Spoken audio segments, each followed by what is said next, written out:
And we are here, guys. Welcome to the Coach Approach podcast with a guest speaker of Mr. Williams, or is it Williams or Williams? Williams, yeah, Williams. Williams. Cool, perfect. And obviously, I'm accompanied by Phil, who I haven't seen or spoken to in a very long time because he ignores all my messages. So this is the first time I'm actually catching up with You him. you've been away. Yeah, mate. You go, how's your holiday? And then I give you a big spiel, and then you don't reply. All right, yeah, I'll wait till we do the podcast and talk to him. Absolutely sick of it, mate. Lee, how are we, mate? I'm very well, mate. Really, really good. Really good. Uh, How are you guys? yeah, I'm all good, thank you, mate. Just got back from Dubai, I see. Yes, mate. Very hot. Very, very hot. Very nice. Very expensive. It is. Have you been to Dubai before? Yeah. I think I really liked it, but I was quite surprised. Like, you expect it to be expensive, but I was surprised at how much money you can just spend so easily out there. I Mm. remember the first day we went there, we got in at like seven o'clock, and I was like, I just want a burger, just something easy, nothing crazy, and then we'll do everything the next day. Pick the closest burger place, and they didn't really have any burgers on the menu, but they had a steak, and I was like, okay, I'll order a steak. There was no pricing on the menu whatsoever, and that's your first indication. And then the guys came out, did my steak. It was all flaming in front of me, and then he started doing the salt-based stuff, and I was like, Oh oh. no! Then as soon as that comes out, you're like, shit, this will be about 200 quid. That added 100 quid, I reckon. Just the salt was 50 quid. But it ended up being for like just about a starter between two people and a main each and a cocktail. It was about 390 quid. Oh my god. Mate, you went to some fancy places, to be fair. Like for me, Naomi sorted out everything. Like she's like, we're going here, here, and here. So we were spending between 100 and 150 quid. But we don't really drink, so it's more like a starter, main, and a drink each. Yeah. I was having my espresso martinis. So, we spend that sometimes in Eastbourne. Like I do Yeah. spend that in Eastbourne, and we were trying. I was comparing every time I went out to right. What's the Eastbourne price to this? What's this? What's this? Um, I thought the service was incredible over there. The best service I've ever Yeah. You notice that as a difference for sure. And And I like don't ask you. 150 quid, like you say, like if you go to Crew in Eastbourne, like really nice restaurant, but you can spend that in there Spend it quite. easy. Yeah, Uh, spend we it easy on the weekend over here as well. we did Yeah. do that. We went to Crewe them last month for a birthday. We did about 120, which was nice. I love Crewe's our favorite place to go to. Yeah. So Um, but obviously we spent that the same. Although saying that, met up with a mate and I had four espresso martinis and a little bit of mussels, and that was 140 quid. That was quite a lot. Yeah. yeah. But yeah, Phil, how are you? How's the what's it called? Not the academy, yeah, mate. It's starting very shortly. So next 2 weeks we'll be running our first course, Yeah. which will be exciting because obviously it's a little bit different to the role that I've been in currently. But do you know what? For me, it's more like I'm using it as like a learning curve because it's like who knows what's next to come. So it's like along the way I'm learning stuff. I'm gonna be putting myself a little bit out of my comfort zone, Mm. but it's all like developing skills for the future. Did Do you you know know what I about mean? that, Lee? What he's doing? No, I haven't heard about this. What is it? Yeah, so me and a mate of mine have just launched our own academy where we're going to be training people and qualifying people to become level 2 and 3 personal trainers. Oh, brilliant. Start our first course on 20th of April. Yeah, and we've garnered a lot of interest from it. A few people signed up already. Course isn't quite yet full, but I reckon it could be by the time we get to there. So you've been getting lots of inquiries from it. But yeah, the reason was more like obviously we you can help X amount of people when you're training people, especially like doing one-to-one, but you can't impact that many people. So we were like, cool, how can we teach people to help other people to live healthier Yeah. lifestyle? That's sort of why we decided to go into that. Yeah. Well, can you dictate what's involved in the learning, or do you have a set learning that you Yeah, have to provide? we have set learning, but we can sort of make it our own as well, if that makes sense. We don't necessarily have to stick to the lesson plans as Yeah. such, but yeah, we can add our own spin to it. So yeah, that's what we'll be doing, and we're going to be looking to give a lot more value than what's planned out for us to be given. Yeah, I like that because we all like the course itself can be it can be a little bit basic. It doesn't really cover a lot of real Yeah, world yeah. situations. So Did you, Things did if, you do if yours you're through the gym group?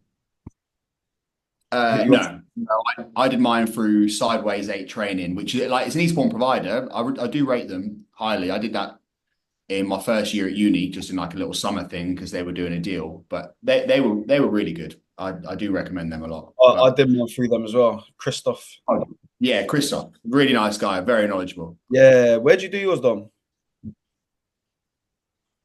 Train Fitness. I haven't heard of that. It's online. I did mine online. I didn't do it in person. I did everything online, which is I say it was like 1,800 for the course. It was nice. Yeah, but it got me into the job, didn't it? You can't get a PT qualification without a job, as obviously Leigh knows, probably employing PTs at the gym group. Yeah. One of the first things you can't physically can't bring them on, can you? You have to show that proof.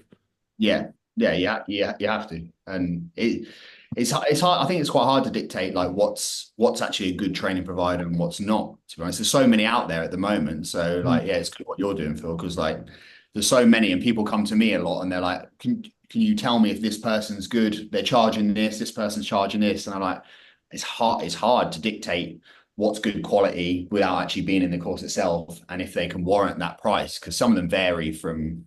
You can look at like £900 to £3,000, can't you? Really, Yeah. It's crazy.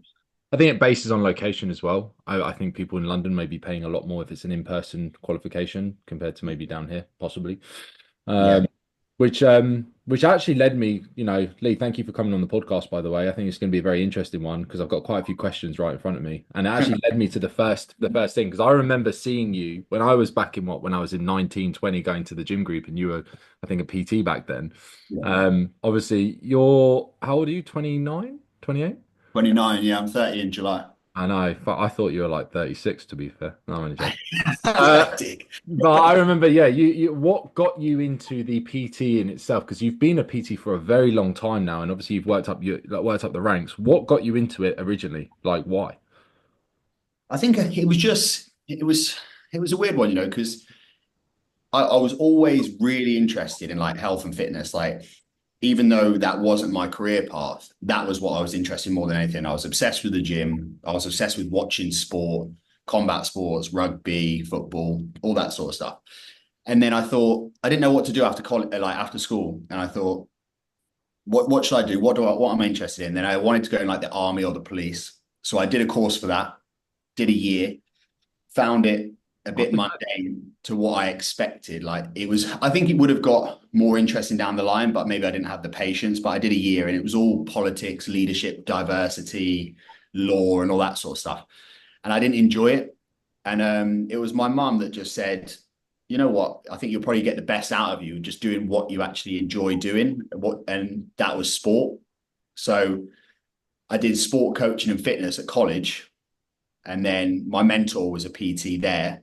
And he was a coach for the local rugby team as well. And I just saw what he was doing, what sort of athletes he was training, and how he was conducting himself. And I thought, you know what, I could really see myself doing that at some point. And my goal was always be a PT, train Gen Pop, and then eventually work your way into. Originally, it was going to be going towards some sort of elite level athlete, which is still something I am open to, for sure. I did my S&C level 4 last year or the year before.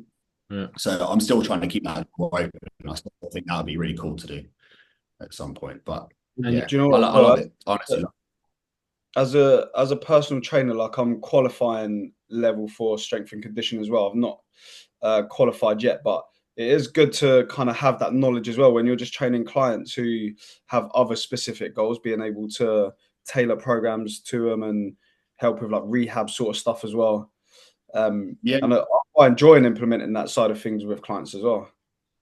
Yeah, I think it's a really good thing to do. It's very different from your standardized training in some ways as well. And it teaches you the Olympic lifts. It teaches you different things that are related, like, because obviously a lot of people train sport as well, especially if you've got like young PTs, don't they? So you might have like a footballer that wants to get fit, wants to look good, but he also wants to play football, and you can implement a bit of both. It doesn't have to be one or the other. You don't have to say, oh, just because you want a good physique, drop every sport you're doing. Don't worry about football. Just worry about bodybuilding, because not everyone wants to be a bodybuilder, do they?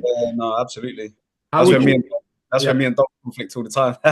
Right. Oh, this is the question I was literally just about to ask. So, what would be different then to kind of like, I had a couple of clients in football and we were doing really well a couple of years ago. So, how would you change the training then for a specific, if you're doing S&C and stuff? How do you intertwine someone who's playing football, training once a week and got football once a week, plus in the gym? What would be different?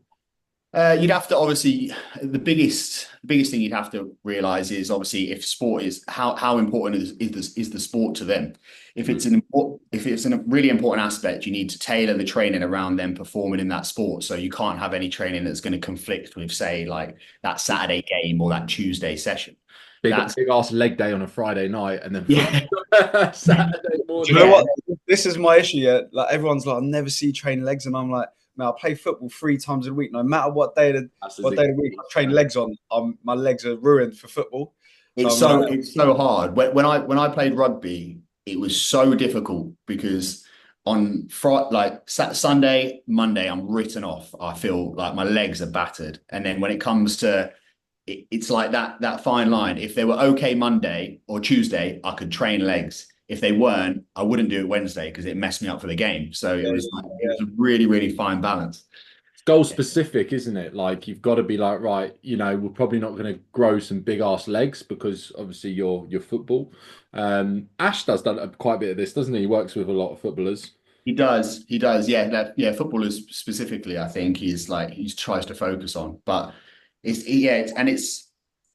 like you say, it works around that season as well. So that's why you have different like mesocycles and macrocycles. Is you can say, right, when you're playing football until May, this is what we're going to focus on. If you have some other aesthetic goals or some strength training goals that might conflict with football, we'll do that in your off season. But when it comes to your season, we need to focus around this. And then same with the training. So obviously as a bodybuilder, Dom, like you're going to be doing, say, hack squats, you're focusing like 3-second eccentrics, things like that. Your goal is to build muscle, not necessarily work too much on your stability and your balance and other aspects of that.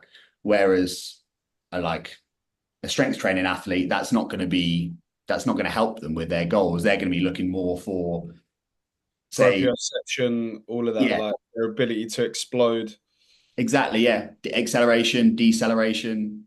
It's going to be like more plyometric stuff. Like, yeah. Would you say? So this is a discussion I had with someone else like a few months ago, actually. That building the strength around the tissue or joints anyway with a hamstring curl or a leg extension still not be beneficial to the football itself? Still would be beneficial, but would it allow them to sort of explode and move at a higher velocity or produce high degree of force like in time? No, I don't think so. It would be, potentially like would make the joint more stable. And it's about also like knowing when to implement those phases into their training program. For example, you map out a year's program for a pro footballer, but then their strength phase is falling when they got like a World Cup. Isn't going to be ideal for the athlete. So it's about knowing when and how to program those cycles for around tournaments and games and seasons and things like that. It's not short term, is it? People think, I'll just get a PT for a few weeks or a month or 2 months. It's like, no. If you want to build this strength, it needs to be in phases based on everything that's like with anything, really, isn't it? Yeah. Same with like your style of training. Are you going to really see much progress in 2 months? Not really. Like you don't even know. I say this to every client I onboard. I'm like, I have data and I have spreadsheets that can work out what's probably going to work for you, but it doesn't mean that is what's going to happen. Like you could have a twin brother that reacts completely differently. Like until I've worked with you for a little bit of time, this is all a trial and error process. I have no idea how you're going to react. Yeah, I tell clients as well, there's no perfect program until you get to know the client a little bit better at first. It's just kind of working out what they react to, what kind of training their body prefers over others. You just had a client with 100 weeks, didn't you? I thought I saw your story today. Yeah. I love that because it kind of just shows like commitment, doesn't it? Just shows consistency, and you like you guys know better than anyone. Like the the people that show that commitment, that check in, week out, and they go for a long period of time, they're the ones that get the best results. Yeah, 100%. You need that consistency. If you're dipping out every 3 months, or you're not going to see the same results, are you? I've noticed that, like, there's been multiple times, like with my own coach, I've been sometimes when I'm really down and or whatever's something going on, I'm like, oh, I might just finish up, and I'm like, I'm glad I never did.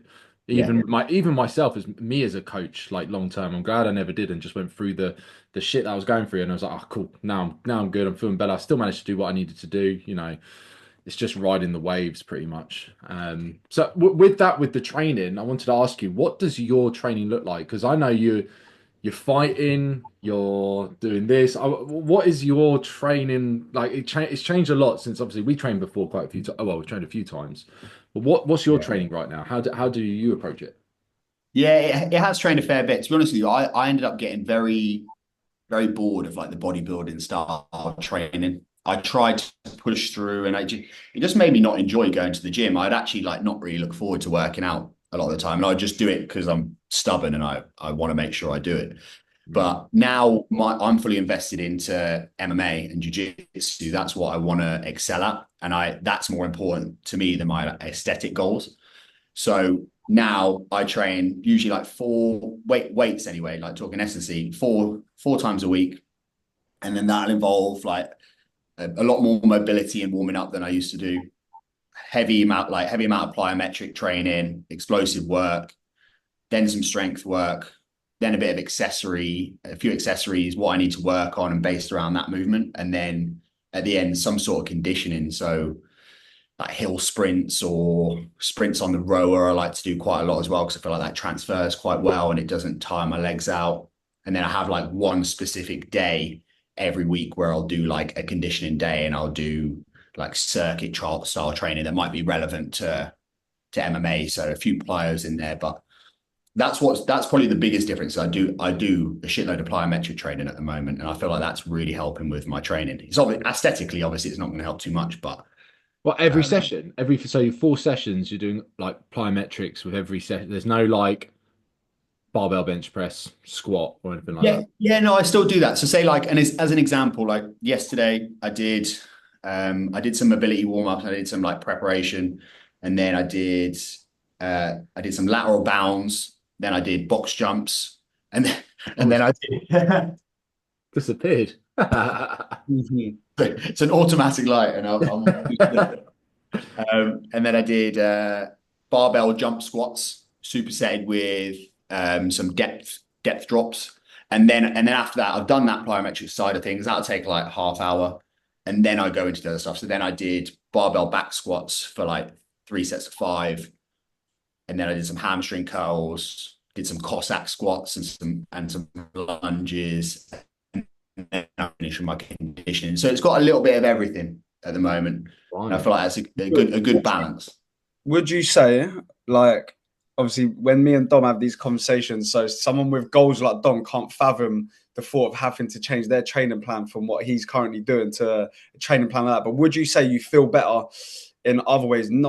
Maybe not necessarily as strong, because your goal right now isn't strength training or aesthetically, but would you say you feel better physically, more athletic, more explosive? Yeah. How would you say the way you feel has changed in respect to those things? Yeah, I would say I definitely feel a lot more explosive. I think athletic is the best way of describing it. Like just simple things like when I was doing bodybuilding training, I was really strong, but how applicable is that to other things? Like I would still feel fine. I'd be very stiff, picking things up off the floor. You are. It applies to the beach and putting on the sun cream. When you can't reach your back though.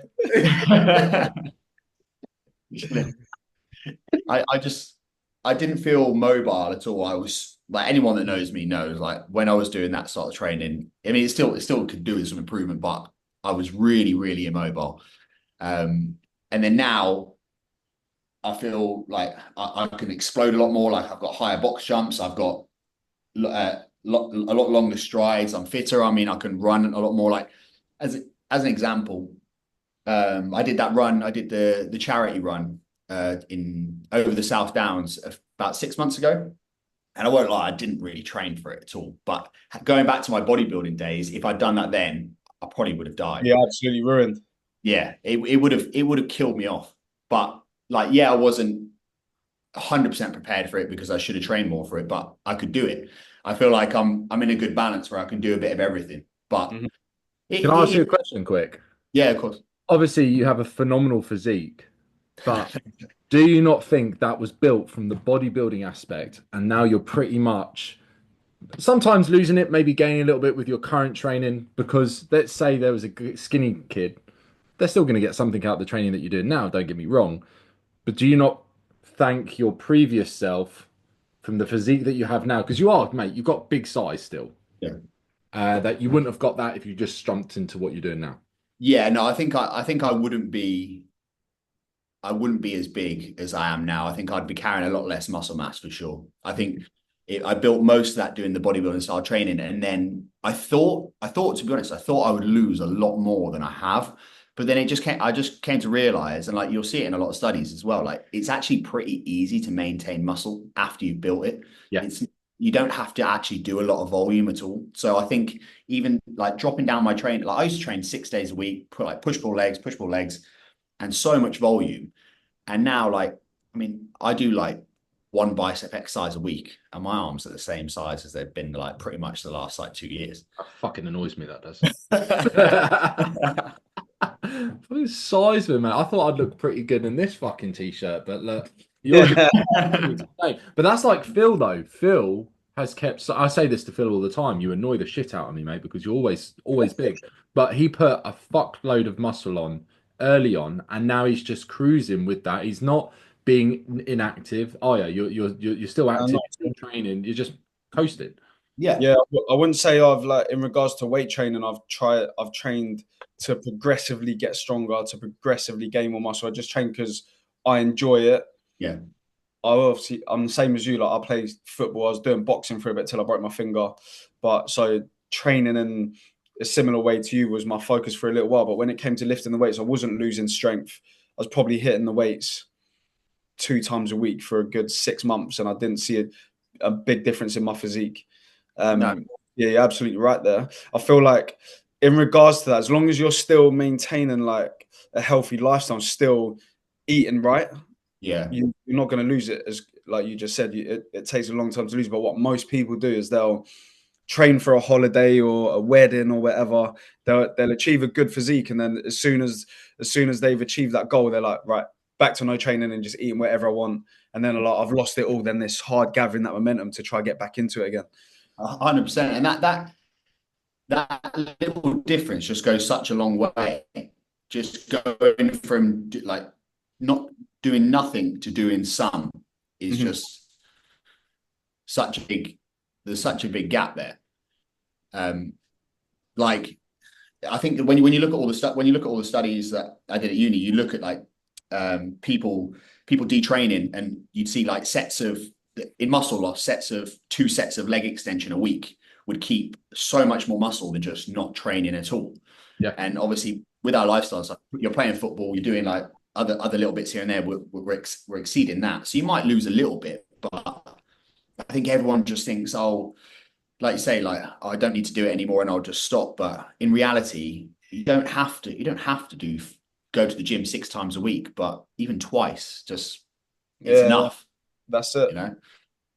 I found with like it, I always think it depends as well on the person and their skill and the amount of times they've been or how long they've been training. So I've always found, like, based on my own experience with clients, when at the beginning they don't need much volume, then they need lots of volume, and then they don't really need that much volume, and then the more advanced they get, they need more volume. It's really weird. Like, you'll find that depending on the person, how much volume they need to maintain or build changes over their lifespan. I think with you've been training a long time. I think your maintenance is a lot lower than what, let's say mine would be. I've got a lot less muscle mass, I believe, than you.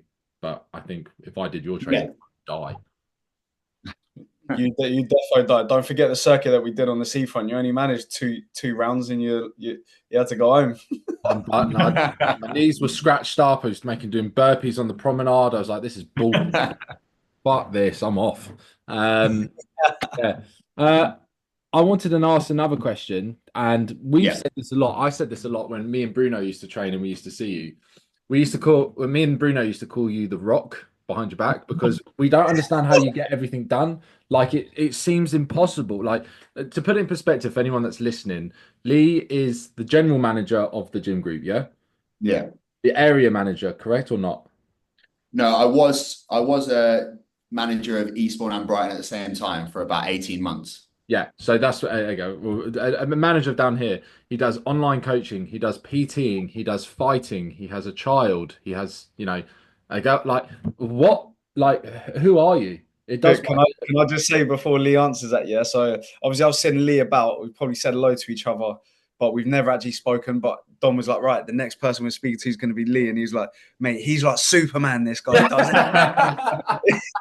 I can't figure it out apart from the 20 tons of fucking monster that you have in your back of your car. Yeah, that might help a little bit, to be fair. What is the secret, mate? How are you managing Uh, fucking everything that you do? Like, because I admire that. no, I appreciate that. No, I appreciate that.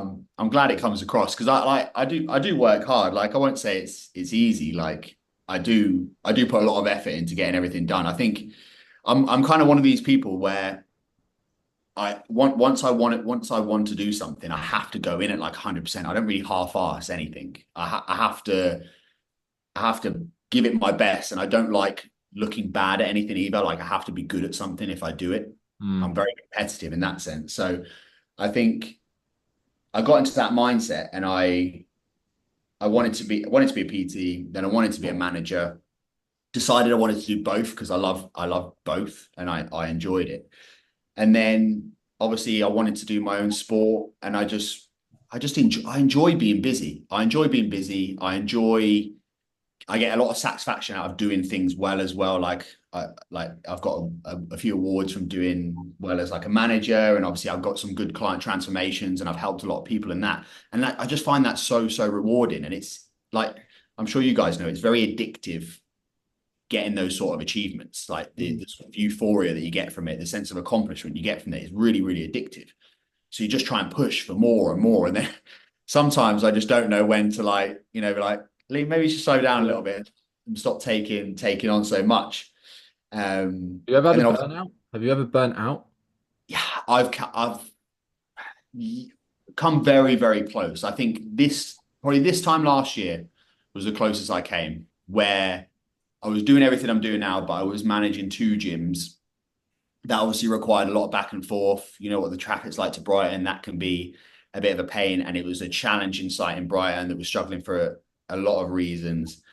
And I found that very stressful, going from one to the other and trying to sort everything out whilst I'm doing this now. And that was really tough. And that's why I decided to step down, because I kind of reached a point where I was like, something's going to give here. And I gave it about 9 months while struggling a lot. And I was like, I think it's coming at a cost of like my health. I was starting to get really ill all the time. Yeah. Everyone was, I hate it when people say it. When you come into work and everyone's like, oh, you look tired today. No one likes hearing that. Just don't say that to me if you see me. Just fucking leave me alone. I'm shattered. Look at my list that I'm doing today. And what all that back and forth does is it takes your time away from the other things that you're doing that you're doing that are creating purpose. Exactly, yeah. For a purpose. And it's like those couple 2 or 3 hours might not be a long time, but that's time away from your actual business side of things. So then all the other stuff's piling up. Then you're like, no, I've got less hours in a day now to do all the other 100 things that I had to do today. Can Exactly. imagine.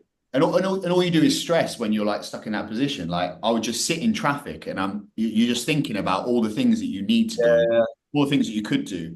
And for me, that's probably one of my biggest triggers. It's just being in traffic, just feeling like I need to be somewhere else. It just stresses me out. And I think it was just winding me up every day. And then something Manage having a child as well at the same time. yeah, exactly. Like Harper, I mean, I took on that job, probably terrible timing, but I took on that job a month before Harper was born. So I took on, and it wasn't just a case of, oh, you just help out a little bit. It was you're doubling your workload. You are the general manager of both gyms. You are like you're doing 80 hours of work in 40 hours. So that was just too much. And then obviously, like you say, like having my baby, and I'm quite hands-on. I wanted to be really hands-on with that early stage as well. So a lot of sleepless nights. And I think that surprised me how much that can actually really affect you. Like sleep is so important. And when that started to go, I just felt like a bit of a different person. I felt very groggy. I felt like struggling to concentrate on things. And I was still there. Like I was still trying to do everything I'm doing now. But I feel like the lights were on, but no one was home sometimes, you know, you're just kind of going through the motions. Was And that then when I was doing those things, I could feel that my performance was lacking in those things, like it was dropping a little bit. So, and like I said, I'm a bit of a perfectionist. So when I could see that I wasn't doing as well as I should have been, that's when I thought, you know what, something needs to drop. Otherwise, I'm doing 100 things, but not looking at, but my performance is going to about 70% on all of those things. yeah. And I've been like that as well. And like us three will probably have, because we all like work for ourselves in one way or another, and it's like it's the curse of being driven, isn't it? Because it's like we can't just sit around doing nothing, and when we feel like we could be doing that little bit better, we get us like so frustrated with ourselves that little bit more. So we're like, we know we could do better, but Yeah, we're not working to our full potential. So yeah, and it's all under your control as well, isn't it? It's like people always say, like, oh, it must be nice working for yourself, like as if it's going to be more chilled, but it's so much harder because you put so much pressure on yourself and you give yourself more than if you weren't self-employed. I think you just put more on your plate. You want to achieve more, you have to go to the next best thing, and it's hard and it's a lot of pressure. It's worth it, but it's so much more stress. Yeah, 100%, 100%. I like people think that it's not, but like no low stress is leaving at 5 o'clock and knowing like I don't need to worry about this until tomorrow. Like them sort of jobs where you can just leave at 5 until 9 a.m. Nothing is your problem. But for us, like for me as a manager, because obviously it's a 24-hour gym, and for my self-employed thing, that doesn't exist. At 5 o'clock, it doesn't matter. Like you've still got to text clients, you still got to do check-ins, still got to come back if there's issues and stuff like that. And you just never switch off. Do you have a solid routine now of how you like, you know, this is the times I'm checking in, or this is obviously you've got your gym times as a general manager, you've got your PTs. Have you found a good kind of flow with that? Yeah, I feel like I've got a good balance now where I know when I need to do my check-ins, I know when I'm working, I know when I'm training, and then I've given myself, I think I'm quite proud of myself in the last sort of, I'd say 6 to 9 months, I've really focused a little bit more on my work-life balance and been a bit stricter with myself on not working as much on like the weekends and taking a bit of time away to just focus on other things. And that's one of the things, honestly, that really I enjoy about fighting is like you guys know, like it's very difficult to switch off sometimes. And I would find if I was training at the gym, obviously you've still got your phone there. Sometimes if someone texts me, I'd reply, or someone knows you, they chat to you for 10 minutes. Like it's hard to switch off. Whereas fighting, what I enjoy about that is in that moment, in that 2 hours, you just don't think about anything else. Like you don't care about your phone or what's going on or anything like that. You're kind of locked in because you have to be, obviously. Otherwise, you get punched in the face. So it's just nice just to not think about anything and just kind of like everything else goes quiet, you know? Do you know what? That's why I love football. It's the same thing. It's why I love football. Obviously, it's not as violent as fine. I'm not going to get punched in the face if I'm not paying attention. You got more injuries than Leigh. You just I know. Literally, look at that finger there. Oh shit! You see it literally from football. Oh damn! Mate, second time in a year it's been like that. Literally from football. Wait! I don't understand. Like, what is that? Bone sticking up, or is that swollen? Apparently, it's the ligament. So it's not actually broken. It's just ligament. Yeah, the ligaments are just swollen. But mate, I did it last April, and it was somewhat getting better. I could move it again, but it took about, I'd say, a good 8 months for me to fully be able to close my hand, and then it's just happened again. Stick to bodybuilding, guys. Do you know what I mean?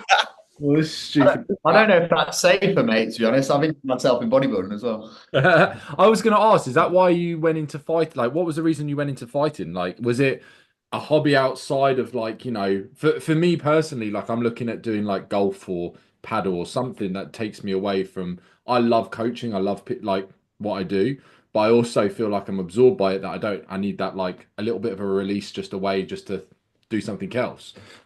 Is that a reason why you may have done that, or what was the turning point? To be honest, it was a little bit of injuries because I obviously, like I said, I really enjoy sport. I enjoy like my sort of personality. I enjoy contact sports. So I played rugby for like 6, 7 years. Really enjoyed that. Got to like fairly good level with that, but then I kept getting injured, and I ended up I tore my pec, like I ruptured my pec tendon. I had surgery on that, and then I tore my meniscus in my knee, Is that and then I playing just rugby? kept having like little, yeah, yeah, that was yeah. Both well, the pec tear originally was from the gym, but then got made worse by playing rugby. Mm. I tore it dumbbell pressing, and then I tore it off playing rugby. Oh, Yeah. So that was frustrating. And then I had surgery, and then when I tore it the second time, basically the surgeon said, "Look, like if you tear this again, we're just not going to replace it. Like we're not going to repair it. It's kind of like your last chance, sort of thing." So I was a bit in two minds. What I thought, I need to do something else, and then lockdown happened, so I stopped playing rugby anyway. And then when everything came back, I just kind of had to think about what I would like to do, and I thought, you know what, I'll just try something else. And like everyone does say, oh, like fighting's just as bad, but it's definitely more controlled than rugby. Like when I spar people, and like you can go with the right people, you dictate a lot of what happens, but rugby's just, it's too unpredictable. You Yeah. you tackle someone, you go down, and then people are landed on top of you. You end up in really weird positions. You can't, like if someone puts me in an armbar and pulls my arm back, like I'm in control of how I How that far you let it go? Yeah. exactly. Whereas in rugby, you can't get in that. You can't dictate what happens. If someone lands on you and then someone lands on them and your arm's in a funny position, you can ask all you want, but people are not going to get off to help you. They're just going to carry on, and then what happens happens. So mm. it is definitely a little bit safer. And now I'm just obsessed with it. Like I said, I've got that personality. I'm dialed in now. I don't miss rugby. I just enjoy doing that. What's the plan for when you fight? Like, what is your like fighting plan? Like, obviously you've had two wins. Is it or more? Three. 3 wins. I watched you on that first. I think the second one, but paid $5.99 to go to watch you live, mate. I was like to Naomi, we're watching League tonight, by the way. So I put it on the TV and everything, but I Oh, couldn't. nice. I appreciate that. I couldn't watch your latest one because it wasn't. I couldn't find it. But No, it no, was on a different platform, I think. yeah. So what's the plan with the fighting? Like, where do you see us going? Well, yourself going with it. Well, I like to strive quite high. So, I mean, I think if, like I said, I'm fully invested into it. I started it late, so I think that doesn't help my case because it's obviously a hard sport to recover from when you're a little bit older. Mm. But in an ideal scenario, I've got two more fights planned this year. Awesome. Finished it already. Like the next one's going to be July 12th. I'd like to obviously win both of those. Finish 5-0. Finished the year 5-0 with two belts. I won the light heavyweight belt on shock and awe in March. Yeah. I'd like to win another light heavyweight belt for another organization I have planned later on in the year. Finish the year 5-0, and then start as a pro next year is the goal. It's not. It's not very. It's hard to get. It's not like a paid, like bodybuilding. You don't get paid a lot for it. You don't live off that. This No. fighting stuff, you're doing it out of pure love and wanting to get in. It's not like a job. Imagine the thrill of getting into the ring as something that like it can't be created anywhere else. Exactly. Oh, it's unbelievable. Honestly, the address. Like I've played rugby. Obviously, I've even done like jiu-jitsu. Like I'm sure you guys have seen, jiu-jitsu competitions are great as well. Like you've got loads of people on the mats. You've got your coaches and that around you. Like there's a lot of adrenaline that comes with that, and it's a great feeling winning. But nothing has even come close to the adrenaline before and during one of those fights, and the feeling after winning one of those fights as well. It's crazy because there's so much preparation that goes into it as well. Like it's not just the fight itself, it's the months and stuff that you put yourself through beforehand. It's the lead up to it, the dieting, the preparation, the training. It's hard. But So for anyone who doesn't know, how do you prepare the week, or like, the weight, the preparation of making weight? What do you do? Like how? Because I know I've asked you a few times on the gym floor, and I quite like enjoying it, and I always refer to clients about fluid weight and retentions and manipulations that you can make. How do you do it? What's the brutality that you go through? If you can explain to the listeners. it's honestly, it's pretty hard. Like I've done cuts for photo shoots and stuff like that before, and that's tough. But the thing that I find harder about this is obviously you've got to perform well as well. Like it's not just about looking good aesthetically. You need to be able to make sure that you line it up with your performance, because doing it wrong can make you feel like not only you could miss weight, obviously, but you could also end up performing really badly because you haven't prepped enough. But for that week, obviously the goal is to lose as much weight it needed in that time, and then put on as much of it back as soon as you've done the weigh-in. So usually I'll fight on a Saturday night. I have my weigh-in on a Friday morning. So I've got as much, I can put on as much weight as I want between that period. But for that Friday morning, I've got to hit that weight. There's no leeway about it. If you don't hit the weight, you're not fighting. So what I'll do is I have to start water loading. So my last one, I did 8 liters for 2 days. So And Wednesday, then, Thursday. no, sorry, So Sunday, Monday, I did 8 liters, and then 8 liters a day, or 8 liters over the 2 days? no, 8 liters a day. Yeah. And then Tuesday, Wednesday, I did 11.5 liters, which was so rough, honestly. Mate, you must be peeing so much. Well, I was training a boxer that had to do something similar as well. We had to like gradually increase it and then start decreasing it or something. It's rough. You might as well just like be next to the toilet all day. And I had meetings during those days as well, so I was struggling big time. It was hard. And then the Thursday, you go from that to literally just half a liter on Thursday. So the idea is that you're getting your body used to excreting water as quick, like really rapidly. And then you're kind of tricking the body, because then when it comes to the Thursday, your body's thinking that you're hitting it with another 11.5 liters of water, but then you stop, you continue excreting water, and then all of a sudden you're really dehydrated. Obviously, you've lost a lot of water. Then during that time, you've stopped your sodium, like minimal salts, and then you further deplete at the end. So on the Thursday night, then I did the sauna for about 2.5 hours with like sort of like half an hour to 40-minute intervals with 5 minutes gap in between. Wow. And then get as much weight off as you can, but leave a couple of kilos in the bank, just because if you go too hard, then you won't sleep that night, because obviously you're going to have like a huge headache. And then the Friday morning, either sauna or a hot bath again until you hit the weight. And then you're literally doing it in like 20-minute intervals, weighing yourself in between. And once you're on weight, you can go. And then So you're doing the sauna, and then like say what time do you have to weigh on a Friday? it varies, usually about 11 a.m. So you could be still in the sauna at 10 a.m. Yeah. There's some fighters in my last weigh-in were literally like running to and fro. They had a deadline. They missed the deadline of 11, and you get an hour leeway. So if you haven't hit the weight by 11, you get an hour to lose it, and they're running to and fro the sauna trying to get it all off. In the same building? Yeah, in the same building. I've seen some documentaries where you see like UFC fighters, boxers on that last day just killing themselves just to lose that little bit of water weight. They'll be in the sauna in a suit or fully clothed doing star jumps, everything, and then passing out.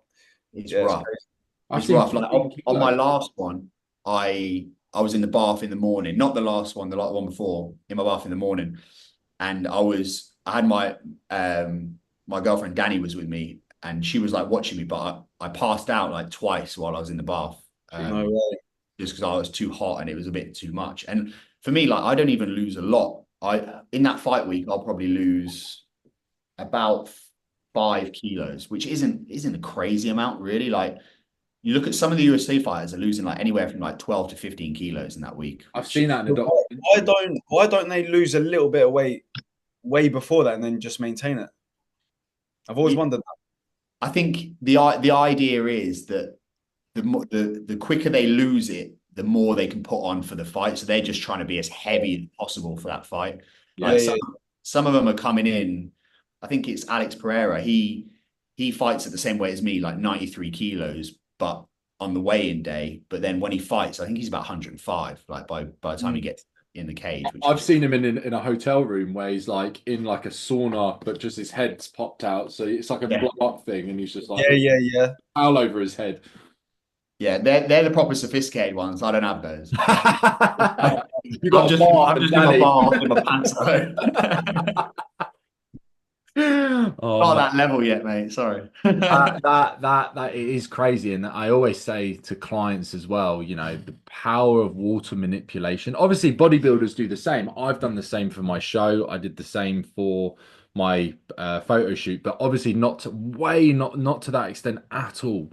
Like, you know, we're water loading a little bit during the week, and then there's a big 6 to 8 liters on the Friday, then nothing on the by 6 o'clock, and then. Yeah, it's crazy. It's tough, and it's not like I'm not promoting it by any means. Like it's not healthy at all. No. But it's just one of those things that it's the rule in fighting where it's doable. So if you don't do it, you're at a disadvantage. If your opponent does it and you don't, then you're going into the cage at a huge disadvantage. If you just say, "Oh, I'm just going to do it naturally, and I'm just going to lose the weight," you might fight at 94 kilos, but if he's 103, 104 coming into it, that's a big difference. Yeah. Mate, that's nuts. The only way to combat that, I think the division, the organization one, they do like a hydration test. So you can lose the weight. You have to weigh in, you have to hit the weight, but you also have to pass a hydration test as well to show that you haven't depleted yourself too much. So that's quite a good way of doing it, I guess. I wonder where it did come from, because really people should just be, you know, you weigh 100 kilos, just stay at 100 kilos without water manipulation. 100 kilos.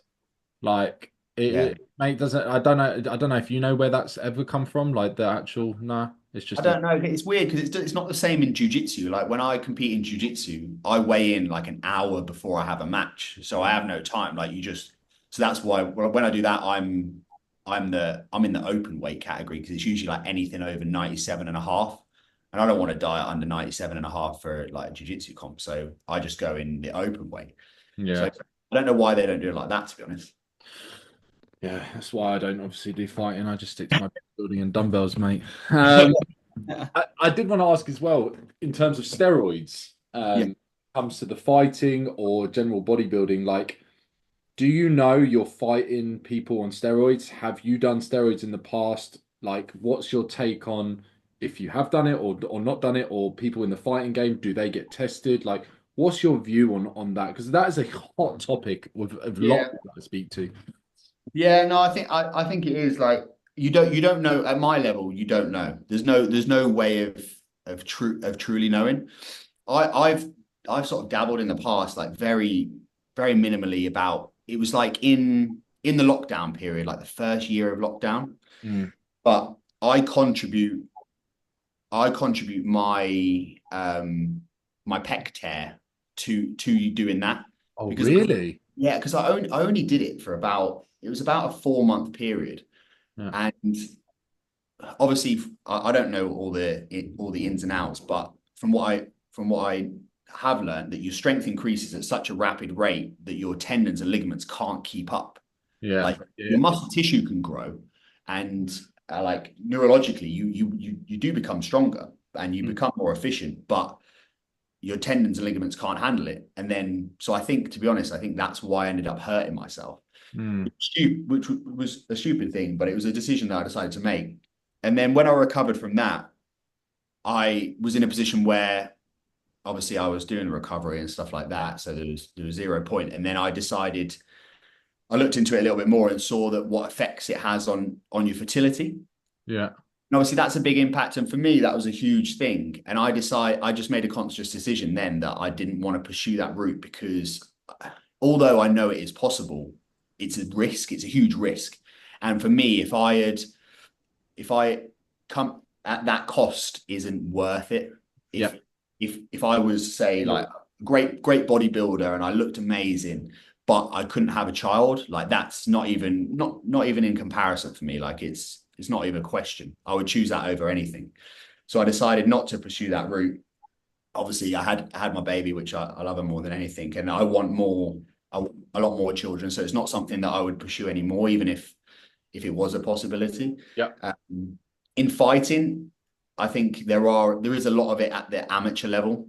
Pro level, obviously, that's my goal as well. You do become drug tested then. So as of next year, obviously, hopefully, if things go to plan, I would be in the drug testing pool. So it would be silly for me to do anything now because again, I'm not 100% clued up on it, but I think some certain drugs and steroids do stay in your system for a lot longer periods, like up to 3 to 5 years, I believe. So it wouldn't really be a good idea for me to do anything now, and I'm not sure it would even help me with my goal either. Are there natural fighters and non-natural fighters, like federations? Like, in bodybuilding, you've got the natural federation, you've got other federations. Like, does it work like that at all or not? Or it literally is? I don't think you're allowed to use them once you get, like Lee said, I think once you get to that pro level, they're completely banned. But you say that as well, like the UFC, I've watched lots of documentaries on this because I'm well interested into it, and they're saying, the Brock Lesnar of stuff, and like how are people getting away at the top level when it comes to this type of stuff? I think with that, it's more about like what sort of numbers and what the sort of money that then people were bringing in. Like you look at a Brock Lesnar and they're thinking like the UFC know what they're doing. I think they can think, oh, like we just won't test, we just won't test him, or we'll test him on once a year and we'll tell him 5 months in advance when we're going to test him, whereas some people, they're like, right, we're going to turn up at your door at 5 a.m. and like Conor McGregor's been turned up a few times, hasn't he? Yeah, and people like that, and I think they were I think that's why they've got rid of USADA now, because I think they were being a bit selective over who they tested and when they tested. But now they seem to have cracked down on it, because you see, like, for anyone that is like a fight fan, like people like Alistair Overeem, you saw the difference before. Like he could have stepped on a bodybuilding stage when he was going in the cage, and then now, like, still a great fighter, but looks nowhere near the same as he did aesthetically. But I think unless you're someone of like high presence like that, I think, yeah, you're just not going to get away with it. The testing pool's too strict now, which I think is good, because at the end of the day, like, it's dangerous, isn't it? You're fighting someone. Like, imagine you're taking performance enhancing drugs to get stronger and bit, and then you end up like really damaging someone, like, because you could kill someone at the end of the day, couldn't you? That was exactly the point I was about to make, is that the difference between taking in UFC or MMA and obviously just competing on a stage, is people's lives are on the line there, aren't they? So it's like, exactly. It should really be cracked down on. And I love the point that you made about that us see, like, especially a lot of young people that are taking steroids now that don't think about as the future in regards to their fertility and stuff like that. Because I'm seeing more and more. There's like 18-year-olds in the gym. Yeah. Absolutely massive. But obviously it is possible to get to that size at 18, but definitely not within a year or two of training. And obviously they work hard, but they're not understanding the implications that's going to have on them later on, especially when they just got someone who's just there to sell it to them, that isn't saying, right, make sure you get your bloods done, make sure you're using this in the correct way. They're just like, right, there you go, take it. And it'll be later on that they'll suffer the repercussions of that. I completely agree with that. I think people just they maybe Google a cycle online and then they start taking it, or their mate takes it. Or the problem is, at the moment, like, it's great that some YouTubers and some bodybuilders and that are so open, but in another sense, like, it might be good if they're not as open, because I think a lot of people are just copying what they do, and they're just saying, oh, that guy looks like that, and this is what he takes. My mate can get me that. I'll just take it and I look like him. And it's like, that's not how it works. And like you say, like, what's going to happen later on in life?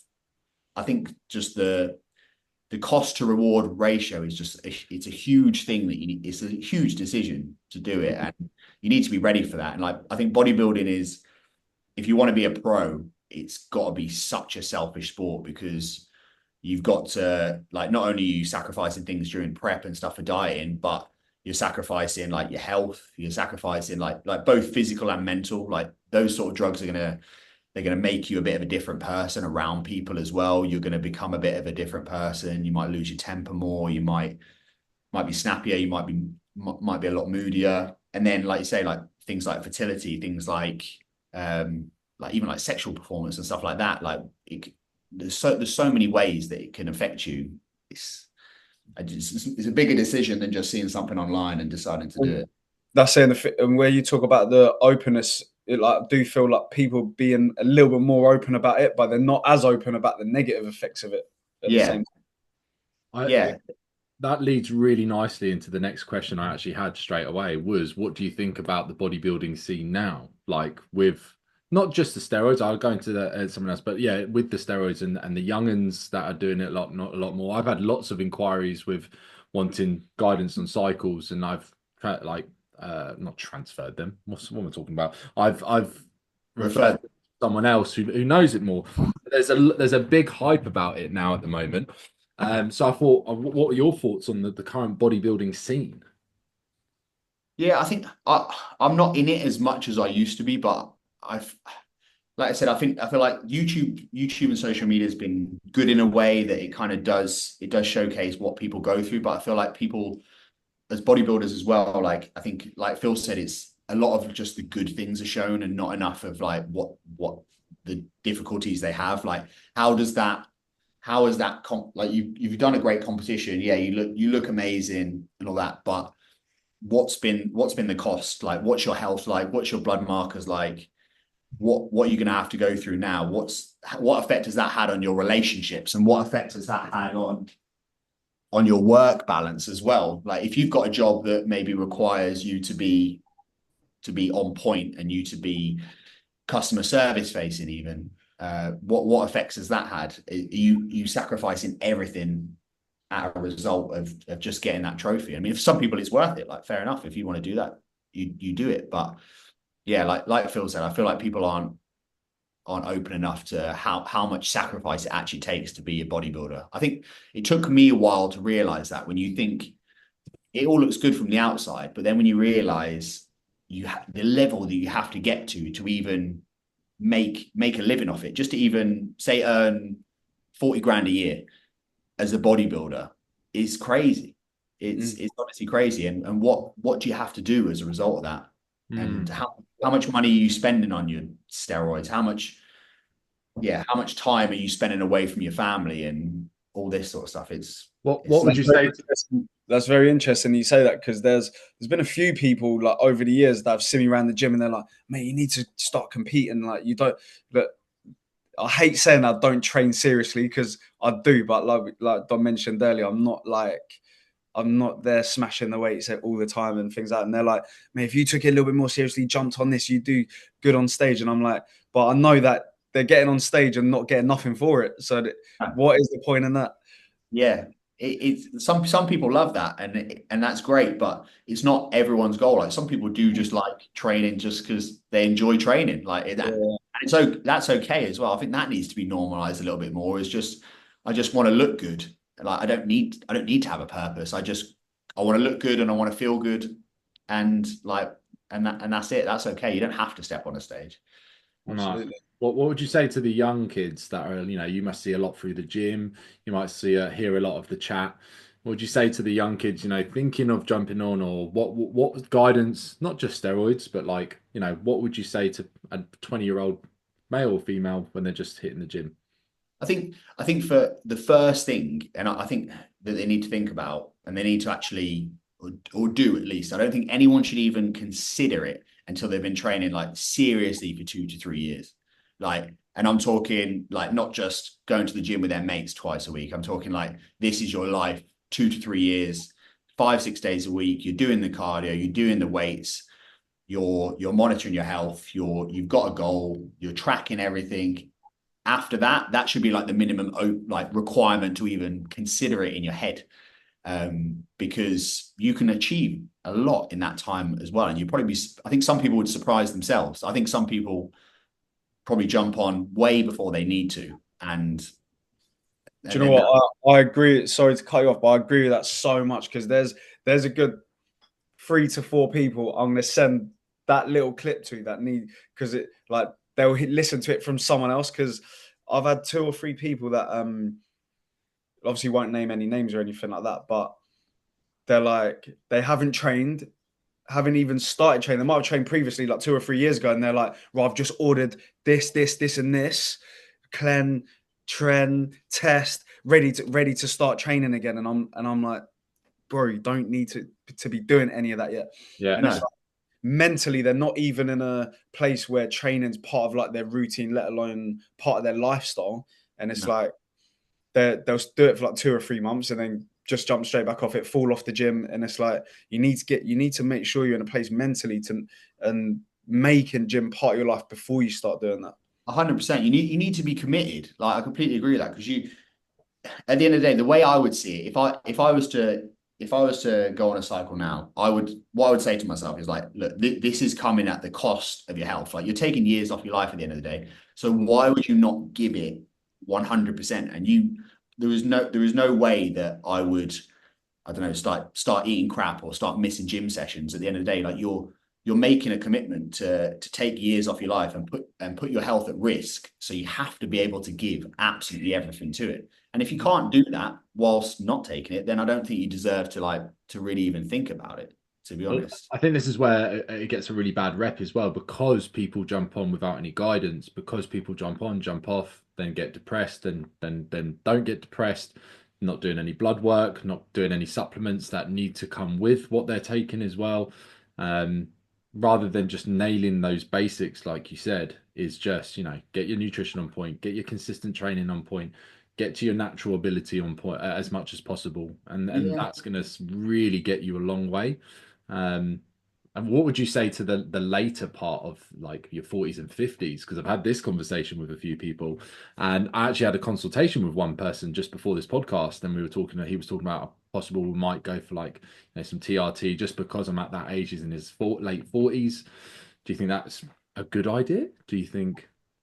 See that one I am a little bit on the fence about because I'm sure you guys listen to like Joe Rogan, and I know he's had a lot of guests on there, both in the like pharmaceutical industry that talk about the effects. And for me, personally, I would lean a little bit towards maybe doing like TRT, but doing it in the right way, Yeah. not taking a random amount of 300 milligrams of test from your mate because that's what you think is going to bring you up to speed, but actually having a conversation with your doctor about, right, these are the side effects that I'm going through for low testosterone.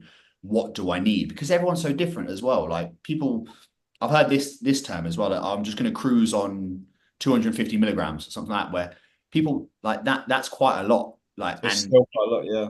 yeah, just because your mate does that's like 110 kilos and you're 72 kilos, doesn't mean that you should both be doing the same thing. Like maybe look at your blood work out what dose is going to be good for you, what's going to take you to your like top physiological range and not out of that, and then hit there. But I think again, people hear that sort of term TRT and they think, oh, all it is I'm just taking a bit lower dose of tests, and it's like that's not what it is. It's just bringing your test levels slightly higher towards what range they would have been if maybe you didn't have issues or if you were a little bit younger. But Mm. in that sense, it's a bit disappointing that I don't think we have like quite the tools that the Americans do, because I think it'd be a lot easier if we had like, I don't know if you guys have heard, like you can get like a cream, can't you?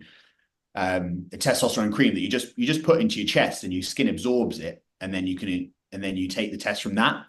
I think that personally would be a lot better because people would be more inclined to just use, oh, I'm just going to use this one squirt of this cream a day rather than actually injecting themselves. And then because then the temptation is there to, do I go more? Do I go higher? Yeah, 100%. I 100% get that. I think this is where my coach is very good. Like I want to explore personally for, as a coach myself, I want to explore it later down the line.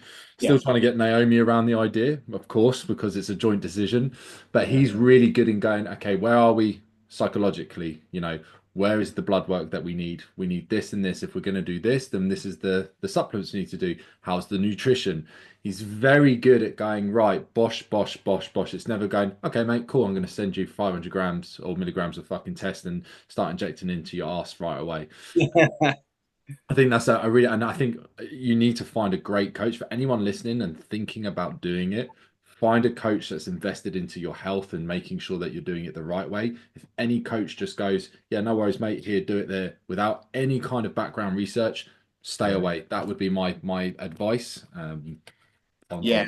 Yeah. If blood work isn't mentioned, like just bin them off right there and then, I think.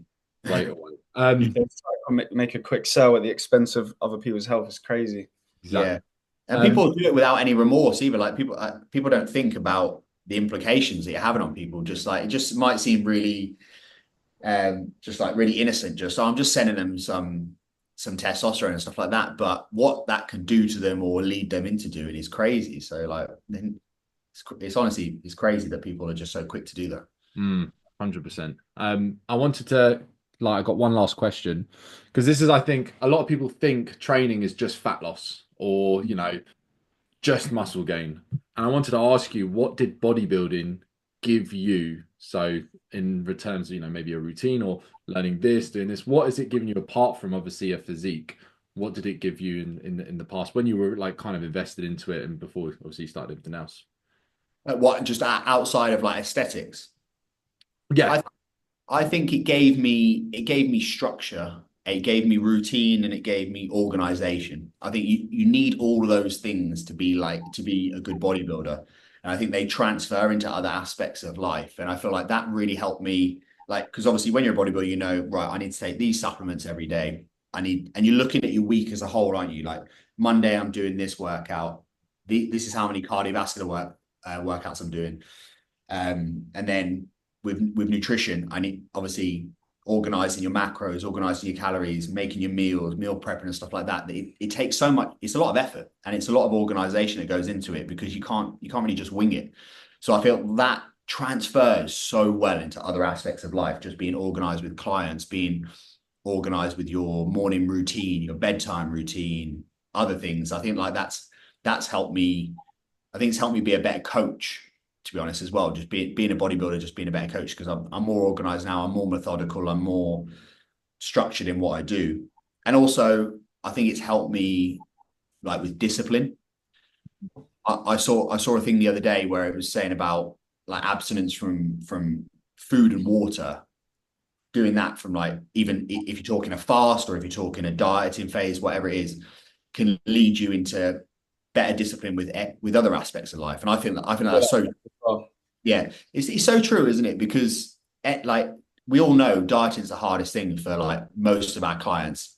It takes a lot to be able to turn down family events, or if your mates are eating burgers around you, to say I don't want that, or not to have pasta in the evening and to have your chicken and veg or whatever like that. It's not easy. Like no one thinks it's easy, but it creates a discipline in you. And I feel like that helps with a lot of aspects of life as well, to be disciplined with yourself at work or in your social life, or just with other things involving your health. I feel like it's helped me in my fighting route as well.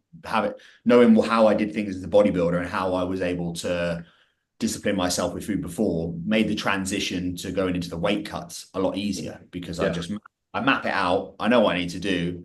And then the day, all I think is, right, it's only X amount of weeks. I can do it for that time. Like at the end of the day, it'll be over soon anyway. So I love that. I love it. I always say that to clients, like once you learn how to say no, like that's one of the biggest things. Once you learn, when you have that power, like I can go to the pub now, not even drink alcohol. I can go to a meal and not even have the meal and have something small. It gives you so much power in being happier in your own life. And I'm able to do this, I'm able to do that. And I've learned that over time with my own bodybuilding journey. Yeah. And I think that's why I think there's that kind of small aspect of respect for anyone that's got like a good physique, isn't there? Like, because you can kind of, like we've all had it. Like you give that nod to that guy that you don't even know, but you can see like he's in shape, just purely because you know like they have discipline and kind of graft has gone into that. Exactly. Yeah. That hasn't happened overnight. Like they've missed their events. They've like hit the gym. They've missed meals and they've calorie counted and they've done all that stuff. Like it's like I respect anyone that can do it, because it's not easy. Otherwise, if it, like you say, like that old saying goes, if it is easy, everyone would be fit, wouldn't they? Unless you just jab a gram of Yeah, well, you could do But that. wanna know what's crazy? Yeah, is like obviously because we're always around the gym environment, so we're always seeing people that are in good shape. But so it's like in our minds, there's a lot of people around us that are in good shape. But it's like as soon as you leave the gym, no one's in shape. You walk down the Yeah, beach, walk through a shopping center. There's actually not that many people in good shape. Um, and I yeah, sat not that I'm not saying this in a judgmental way as well, but I was somewhere recently and every man that was there had a massive beer belly, and I was like, actually, it's crazy how like outside of that gym environment, like society has just trained people to just be lazy, overweight, and it's like that's something that they can all control as well. yeah. That's the frustrating thing is, it's completely under their control. But I feel like that's why we respect those disciplined Mm. physiques, because that they've gone against the norm. They've decided, Sure. well, I don't want to be like that. I want Mhm. to actually put a bit of effort into my physique, and I want to be better. But you're right, actually. I forget that sometimes because I'm like, because obviously I go to the gym and I'm in a gym environment, and constantly all I see is gym people. And then I've forgotten that so many times, and then you realize that these are just the 1% of Mm, the community around us that actually go to the gym, and for sure. not many people, like a surprising amount of people don't even exercise. And then you speak to those people sometimes, and I've become a bit naive about it, where someone will ask you a question, and I'm sure you had it before. You think like you're surprised that they don't know that, and then you remember like people don't know this basic information about like macros or about just what to do, how to use it, or how to do a certain exercise, or like a small thing. And you have to remind yourself that a lot of people don't have a clue. They've never been in a gym before in their life. Yeah. Well, do you know Great. what? Funny, it's funny that you say that, yeah, because me and Dom did a one of our first podcasts, which was on old beliefs that we had when we first started training. And there's Yeah. two boys in the changing rooms going. One of them was like a little bit bigger than the other one, but he was stronger. And then his mate was skinny, and he goes, "Yeah, but mate, don't worry, mate. That muscle's going to turn into fat." And Yeah. I didn't say anything, but I was just laughed to myself. Yeah, that's one of the biggest ones, isn't it? Like, I've just got to bulk as hard as I can, and then I'll just turn the fat into muscle. Yeah, yeah, yeah. I actually heard that on the weekend when I was in a cafe. There was two women talking about it, going, "I've been gaining weight for 2 months when I'm trying to lose weight, but it's turning into muscle, so it's all good." And I feel like I wanted to say, but I never want to say it's like as when I was a PT back in the day, I used to try and offer help, and I'd always get bite back or pushback, sorry. And now I'm very like I reserve myself to try and help people like openly sometimes. Like I don't want to come across rude, so there are still beliefs that we need to try and crush and get out there. Yeah, at Yeah. least being someone who works in like more of like a commercial gym, yeah. What because obviously I worked in a commercial gym for a very short period of time when I first qualified because I believe that I had to just to get like a bit of gym floor knowledge and experience. But Yeah.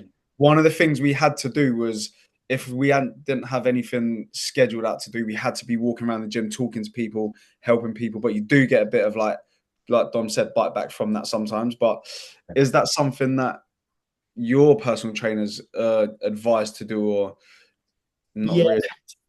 to a certain extent, I kind of tell them to use their judgment in terms of who they speak to, because I feel like you can kind of gauge who wants to be engaged with, but we kind of tell them to do it in a really non-invasive approach. So I if they're comfortable to do so and they want to sort of give feedback to someone, then great. But I don't advise it. Like I would never advise they go up and tell someone how, like, just say that deadlift wasn't that great. This is how you can improve it, sort of thing, because you're never going to get a good response from that. Yeah, But in terms of what I would do is I'd get them to we set them like challenges. So an easy way for them to do it is to say, we'll set a challenge, we'll give a prize for the winner. So how many, I don't know, as a boring example, but how many press ups can you do in a minute? And then what they would do is like encourage people to do that challenge and win the prize. And then that's like a non-invasive way of speaking to people and getting them involved. Or they would speak to people after their classes because they've already kind of gauged a bit of a relationship with them there. Or while they're cleaning, just sort of asking them how they're getting on, what they're training, stuff like that. Or as they're coming in, just saying hi. Like I don't really like the approach of like just kind of just just zoning in on someone across the gym, be like, right, I'm going to speak to that bloke now and I'm going to interrupt his workout sort of thing. Come and join me and I'll tell you how to do a lat pull down right now. Yeah. Just people don't want to hear it, and like I feel like you can kind of gauge for the most part. Sometimes they may get it wrong, and sometimes I could even get it wrong, but you can kind of gauge who does want to be engaged with and who doesn't. If they've got headphones in, they've got the hood up, and they're looking at the floor, like don't interrupt them. They want their own people thing. buy people as well. I think we're all coaches here. We all probably attract certain clients. Yeah. It's definitely I've actually referred a client to you about 6 months ago, Lee. I don't know if she ever went with you, because I think she wanted more of like circuit training and stuff like that, because I knew you did that. I've referred to Phil. Some people would need to buy into people as well. I know you're about to leave. I know you got a session in 9 minutes. I just wanted to finish off really quickly. I have 3 questions, Q&As, that I just want to quick fire at you, unless Phil's got any questions after. But one of them was, where do you see yourself in 10 years? Right. In an ideal scenario, high level strength and conditioning coach, professional MMA fighter. Amazing. All right. Number 2, one piece of advice, or I didn't really answer the question, but one piece of advice to give one person who's just about to join the gym. What's the biggest advice, or just number 1? Don't be afraid to ask for help. Don't be afraid to ask for a bit of advice of how you can do things and how you can improve. Don't try and do it all on your own. Awesome. And then the last one, and I'm not sure if it's still true, but it says, when is the hack squat being fixed if it's broken? Cheeky. It's been lubricated and it is improved, but I think an engineer comes out on Friday. Okay. He's a bit windy at the moment. I'll give him that. So, yeah. That Friday that never comes. It's a bit like Pure Gym when they don't have their fucking equipment fixed for months. Phil, you got any questions? Any last thoughts? You know what? The question you asked about what advice would you give to someone who was first looking to join the gym was the only question I had that hadn't been answered until you asked that. So, yeah, no, it's been very insightful. All good. Lee, thank you so much for coming on the podcast. Where can people find you? What's your Instagram? Hybrid Training UK is my Insta. I don't really have anything on Facebook, so just mainly on there at the moment. Awesome. And you're also, yeah. If you could remind anyone listening what date your next fight is as well. Oh yeah. Yes. Somewhere as well, please. So I'm fighting. My next fight will be July 12th. It's between 2 organisations at the moment. I've got two offers come up. So it'll either be in Epsom fighting for Cage Warriors Academy, or out on Victory Fights in Brighton at the Hilton on the seafront. One of those. Can't quite say which one it's going to be yet. We're just me and my team are trying to decide what's going to be best for this year, and then make a decision from there. Awesome, mate. It will be announced on my Instagram. And if you're looking for a personal trainer or coach online, Lee does both. And he's a PT Gym Group, because he's just fucking the rock and he does other stuff. Probably a yoga teacher as well. Fucking, I don't know. Maybe I should be. It'd help with my mobility. Mate, thank you so much. I know you got to shoot off now, so I really appreciate you getting on the podcast. And thank you everyone for listening, and we'll see you on the next one.